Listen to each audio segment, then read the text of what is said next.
Hello everyone, my name is Ripka Shirsim. I'm from Ajinkya D.Y. Patil University, BCA CTIS. And today I'm going to talk about deadlock. So let's start. In this PPT, we are going to see condition for deadlock, deadlock detection, some real life examples with screenshot. So let's start. What is deadlock?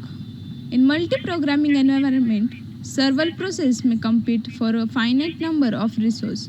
A process requests resources if the resources are not available at that moment. The process enters a waiting state. Sometimes a waiting process is never again able to change the state because the sources is has requested are held by other waiting processes. This situation is called deadlock. Now we will see the conditions necessary for the deadlock.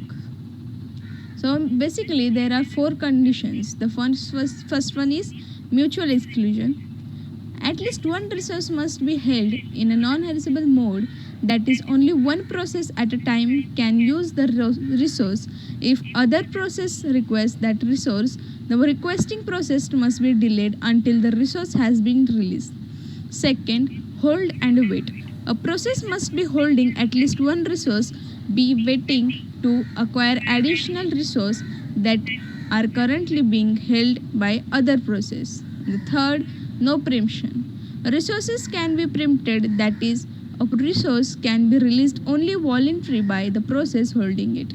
After that, process has completed its task. The fourth, circular wait.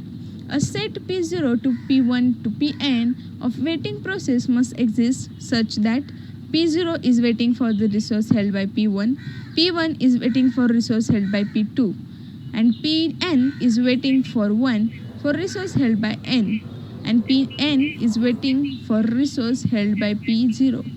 We emphasize that all four conditions must held by deadlock to occur. The circular wait condition implies the hold and wait condition. So the four conditions are completely independent. So let's see deadlock avoidance. First one, safe state. A safe state is a system can allocate resources to each process up to its maximum in some order and will avoid a deadlock. More formally, a system is in safe state only if there exists a safe sequence, a sequence of resource P1, P2 to Pn. In a safe sequence for the current allocation state, if for Pi, the resource request that Pi can still make can be satisfied by the currently available resources plus the resource held by all Pj.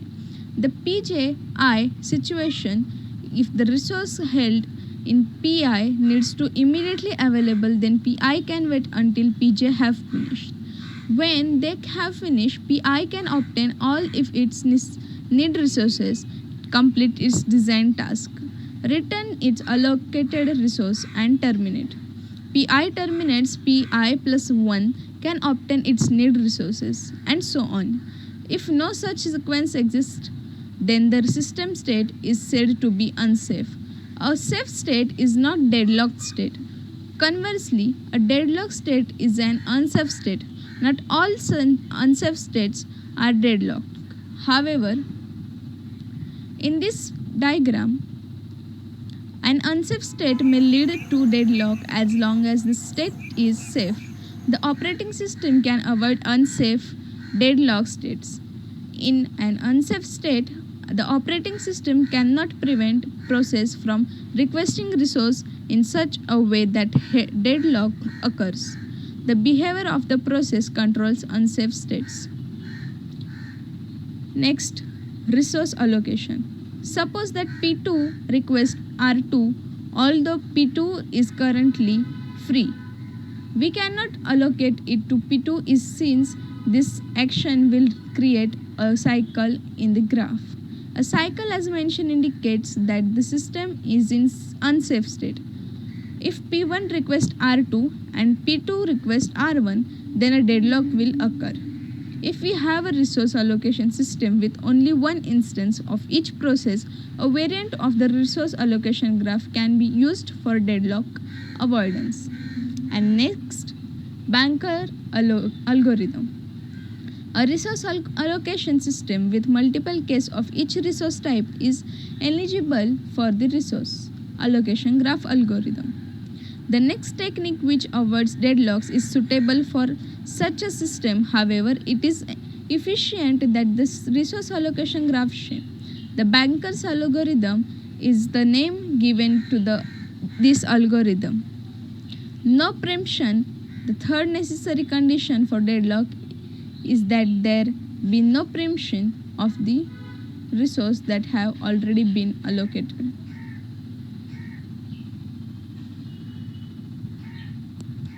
No preemption. To ensure that this condition has not hold, we can use the following protocols. If a process is holding some resources and requests another resource that cannot immediately allocate to its, that is the purpose, I must wait, then all resources the process is currently holding and are preempted. In other words, these resources are impactly released.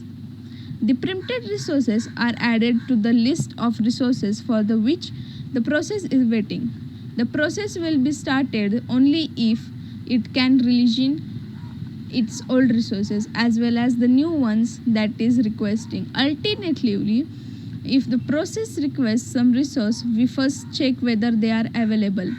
If are, we allocate them. If they are not, we check whether they are allocated to some other process that is waiting for additional resource. If so, we preempt to desired resource from the waiting process and allocate them to process requesting. If the sequence is neither available nor by held a waiting process, the requesting process must wait. While it is waiting, some of its resources may be preempted, but only if another process requests them. A process can be restarted only when it is allocated the new resource it is requesting and recovers any resources that we are preempted while it was waiting. This protocol is often applied to resources whose state can be easily saved and restored later, such as CPU register and memory space. It cannot generally be applied to such resources as mutex locks and semaphores. Now we'll see deadlock detection. If resource have single instance, in this case for deadlock detection we can run an algorithm to check for cycle in the resource allocation graph. Presence of cycle in the graph is the sufficient condition for deadlock. In this diagram, resource P1 and resource P2 have single instance. There is the cycle R1, P1, R2, P2. So deadlock is confirmed. If there are multiple instances of resources, detection of the cycle is necessary but not sufficient condition for deadlock detection. In this case, the system may or may not be in deadlock, varies according to different situation. Now, deadlock recovery. A traditional waiting operating system as Windows doesn't deal with deadlock recovery as its time and space consuming process. Real-time operating system use deadlock recovery. So first one is killing process. Killing all the process is enabled to the deadlock. Killing process one by one. After killing each process, check for deadlock again. Keep repeating for the process till system recover from deadlock. Second, resource preemption. Resource preemption are preempted from the process involved in the deadlock. Preempted resource are allocated to other process so that there is a possibility of recovering the system from deadlock. In this case, the system goes into starvation. And some real life examples. A real world example will be traffic which is going only in one direction. In next picture we will see a bridge considered as a source. When deadlocks happen, it can easily resolve if one car backs up, preempt resource and roll back. Several cars may be backed up if deadlock situation occurs. So starvation is possible. So now summary. A deadlock states occur when two or more processes are waiting immediately for an event that can be caused only by one of waiting process. There are three principal methods of dealing with deadlocks. One, use some protocols to prevent or avoid deadlocks, ensuring that the system will never enter a deadlock state. Second, allow the system to enter the deadlock state, detect it, and recover.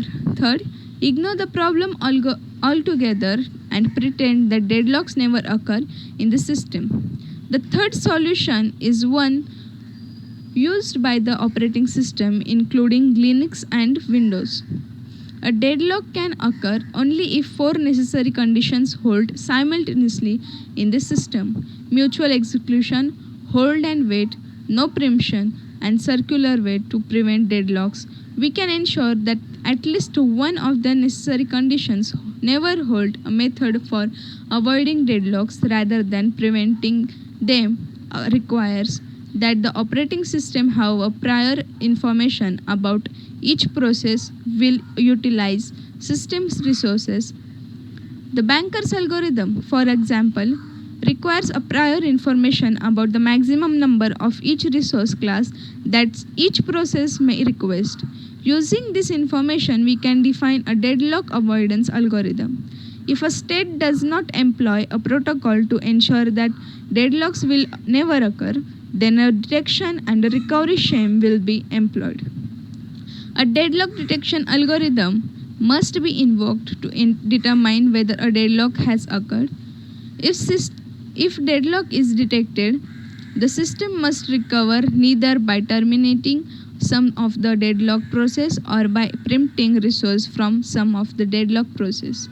Where preemption is used to deal with deadlocks, three issues must be addressed: rollback and starvation. In a system that selects victims for rollback priority on the basis of the cost factors, starvation may occur, and the selected process can never complete its designed task. Researchers have argued that none of the basic approaches can alone is appropriate for the entire spectrum of resource allocation problem in operating system. The basic approaches can be combined, however, allowing us to select an optimal approach for each class resource in a system. So to end, I would like to highlight that today we saw deadlocks occurs when process waiting for resources that are held by another process to resolve this deadlock condition. Some algorithms like Banker's algorithm, safety detection algorithm, etc. are very helpful. Thank you so much for your time and attention today.